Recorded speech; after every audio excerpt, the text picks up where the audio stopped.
Well, hello and welcome back to the channel. We're up in Auckland today. We're test driving my new daily driver. Could this Porsche 992 911 current generation be my new daily driver? I'm going to be replacing my Audi e-tron GT after 2 years, and I'm up here in pretty glorious Auckland, test driving two Porsches as replacement candidates, so stay tuned.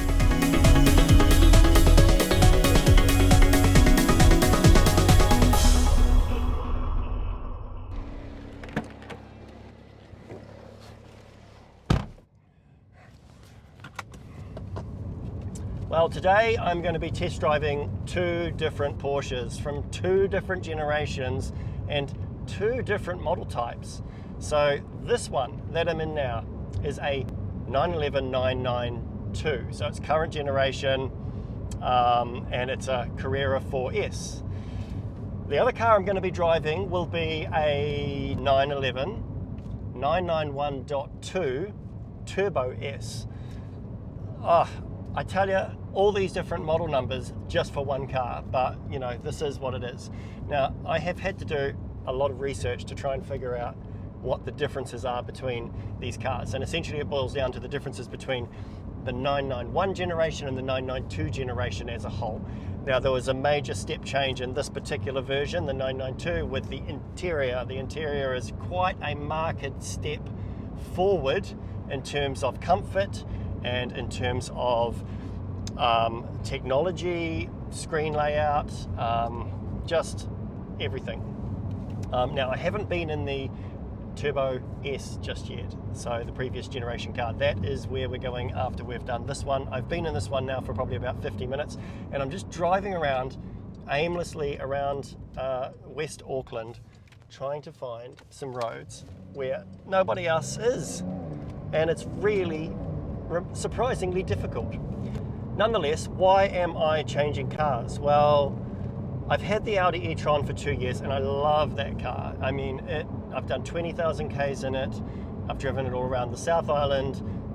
It's a great car, it's really comfortable. And so the bar is actually quite high to go and change your daily driver to something different. I'm changing because I'm not getting the kind of long range that I'd like to have with that car. So this is back to petrol, so we've gone from electric to petrol. Now, I've never ever bought electric because I'm trying to save the planet. I probably talk about this too much, but electric cars don't save the planet. They just use a different powertrain. They're still cars, they still have to get produced, they still create waste, they still produce waste when they're actually generating energy to power them. So, end of the day, let's not get me started on that. But why the Porsche? Well, I've got the old Carrera 4S from 1996, the 993 Carrera 4S. So this one's just a completely different generation. This is 20 years technology moving forward from the one that I've got. And yeah, it's fair to say that's kind of noticeable. I mean, wow, what a cool car. I mean, much more like the Audi in regards to its comfort levels and things like that. But is it as good? You know, there's a few things in the Audi that I'm already missing just even after half an hour. I find the seat much more comfortable in the Audi. I'm missing the fact that this doesn't have the air-cooled seat. So little luxuries like that. The steering wheel in the Audi feels a lot better. This, I don't know if you can hear this.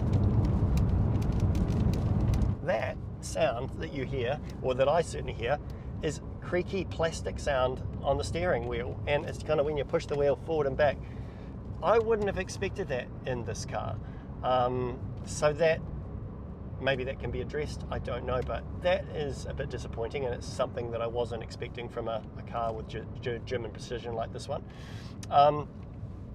Otherwise, you know, it's got little pop-out handles that remind me of the Tesla Model S, which is pretty cool. Now, there's a couple of features on this car that it has that I really like, and these actually are far, far better than the e-tron ever had. One is the front lift. Now, my e-tron had a front lift, but you had to literally do some low-level C++ coding in order to actually get the front to lift, and by the time you actually managed to do that, then the car would have already scraped underneath the front. This one here, just a nice simple button at the front, click, lift goes up, click, goes down. I mean, nice job, Porsche. You know, you understand that sort of sudden moment when you're pulling into a driveway and you need to lift the front of the car. So that is pure gold, pure gold. One other thing that I'm loving is this center dial. A proper rev counter, taking on from the tradition of the 1990s and even the 80s Porsches. We've got the 4 other dials flanked, you know, which are obscured with the steering wheel, which is, you know, that's classic Porsche. What else about this car can I tell you? Feels good, feels comfortable. As it is with a lot of new cars, when you first get in them, I actually find it really hard to find a good, comfortable initial seat position, and that's something that just takes time, I find. The steering wheel, apart from that creaking noise, it's not bad at the old 9 and 3 position. It's a Porsche wheel, so it's got a weird feel behind your fingers where they have sort of this horizontal bar, and you can sort of feel the rough stitching.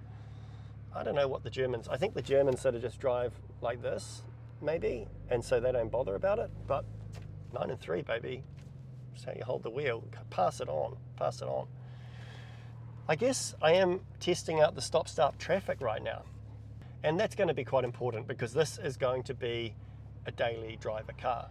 Now, some of the things that I'm thinking about when I think daily driver and when I kind of think about the next car that I'm about to test drive, which is the Turbo S, are things like that Turbo S I know is set up to be much more performance-like. I mean, it's not a GT3, but it's certainly a lot of levels of performance above this one, I would suspect. And from what I've read, that is true. So this seems to be pointing towards the more of the daily driver choice, and that is what I want the car for.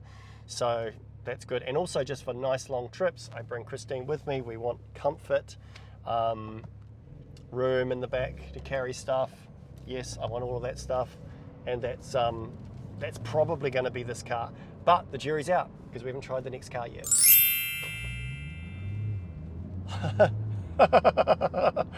Okay, something just happened.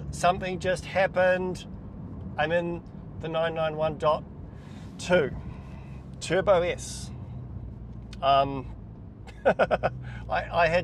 just pulled out of the dealership, and I had to straight away pull over and put the cameras on because straight away this is a different car. Like it's noticeable immediately. Okay, I wanted to capture everything I was thinking, so as soon as I got into the car, just touching the handles, touching the door handles, both getting in and getting out of the car, it's just a totally different, it's just more polished, it feels more refined, it feels solid. You know, people talk about peak Porsche, geeks, you know, it's peak Porsche. I think it's peak Porsche. We might be at peak Porsche. Steering wheel, it doesn't creak. It feels really solid. The dials, they're actually dials. 1, 2, 3, 4, I think there's 5 dials there, actual dials. And then 2 digital displays. CarPlay is over here this time, but works perfectly. No extra nonsense, all physical buttons for things. Air conditioning, physical. It's got the chrono clock, which I know Porsche people go completely bizarrely nuts for. The indicator feels different. Like, I'm noticing these things in real time. And to be honest, it surprises me. I was not expecting this. Of everything that I've read, of everything that I've heard, I was not expecting to get in this and then feel like, wow, this is a remarkably better car. I thought I would be feeling like I was taking a step back in time. Look, the quality of the fit and finish is superb. It's got some carbon detailing in this particular one, which it looks really nice. I don't know why I'm liking this one so much. This doesn't have a front lift, whereas the other one does have a front nose lift. I don't know if that would be a problem on this car. Probably not, because it is what it is. This doesn't have a sport exhaust, but it does have a sport C mode, so it doesn't probably crackle and pop as much, but that's actually a good thing. I'm actually in stop-start traffic now, and it feels good. The seats feel more comfortable for some reason, and in theory they shouldn't, but they actually feel more comfortable. As soon as I got in them, they just feel more snug, and I think these are slightly smaller sportier seats, and that probably is the reason why that is. Not as many adjustment modes, and you know what, I think that's a good thing. In this case, less feels like more, and I guess I've always known that less is more when it comes to design, but in my mind I was convincing myself that all the new tech in the current 911 was going to be awesome because I'm a tech guy, but I think this has enough tech. I mean, it's got CarPlay. What else do you need? Everything goes through CarPlay. Everything else is physical buttons. It's got a little Malatino wheel, which they don't call Malatino in the Porsche world, but you know, changes the modes. Oh, there we go. And when you do that, this is good old UI, good old user interaction. You know, instantaneous modes change right above where I'm looking. That's actually really good. Is this worth $30,000 more than the other car? Because that is the price difference. Oh, it might be. I didn't expect this. I didn't expect this. It has one of these really dicky keys that looks like a car. I don't know what they were thinking. I think the other one has something similar. Oh, this is not easy. This one's silver. Now, after doing a really short run in that night blue car, which is a gorgeous car, by the way. Hang on, just gonna... Oh yeah, it's got giddy up. Round we go. I found, like, the car was really dirty. It was just picking up little flicks of mud and little streaks and things, and it didn't look very good. Dark cars don't look good when they get dirty. That is a big problem. And as much as they look awesome when they're new, I don't want to make the mistake of buying another dark car. When you think about daily driving, you're actually thinking about not washing it every day, you know? So silver's better for that. And the price of this car here, it's a 2016, it's done only 8,000 kilometers, which is very low kilometers, and they want 230,000 New Zealand dollars for this car. Now that's probably reasonably priced, actually. I don't really know a lot about prices. This would have been $400,000 or so when it was new. Now, if you spec a Turbo S car, you're going to be paying $500. There's one in the showroom right now that's at $500. The price of everything just keeps going up. And because they make less of these cars, it's going to be a more highly desirable car longer term. Could this be a daily driver car? You know what? I think it could. I think it could. Am I in peak 911? If I'm in peak 911, I'd be stupid not to get this car.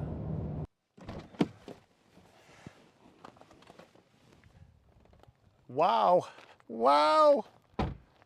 Wow. I did not expect to feel this way. This is very, very confusing. This is, you know, I read the reviews, you watch the reviews, you look at everything, and you think you've got it all sussed. But then you take this for a drive, and it's a whole different thing. It's a whole different thing.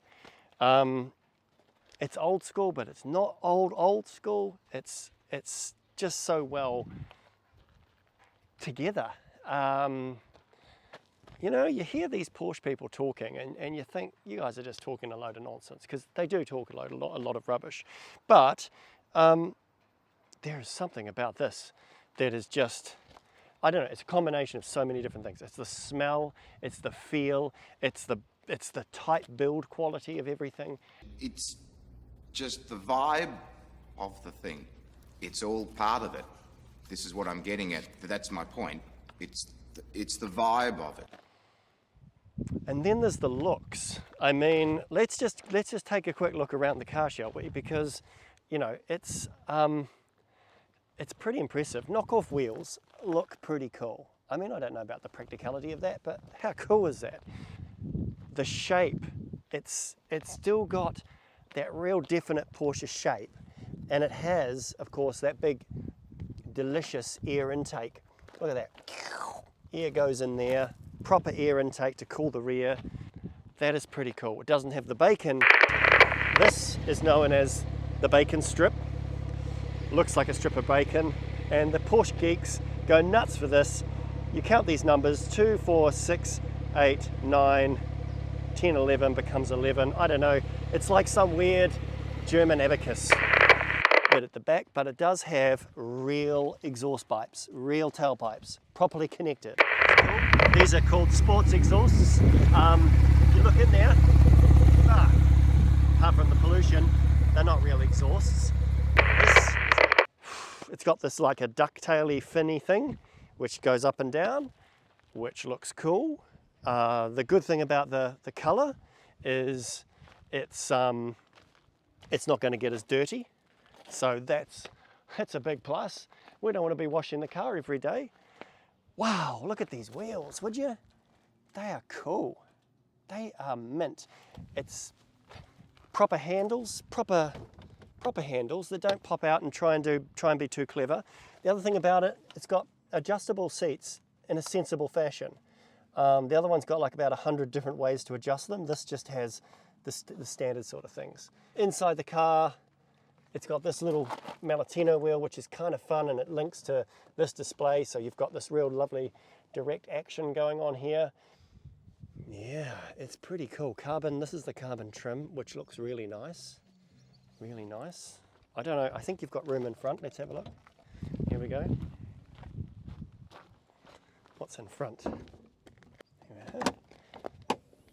So, okay, so it's kind of like the Audi R8, but it's a lot more wider and deeper than the Audi R8, so that is a good thing.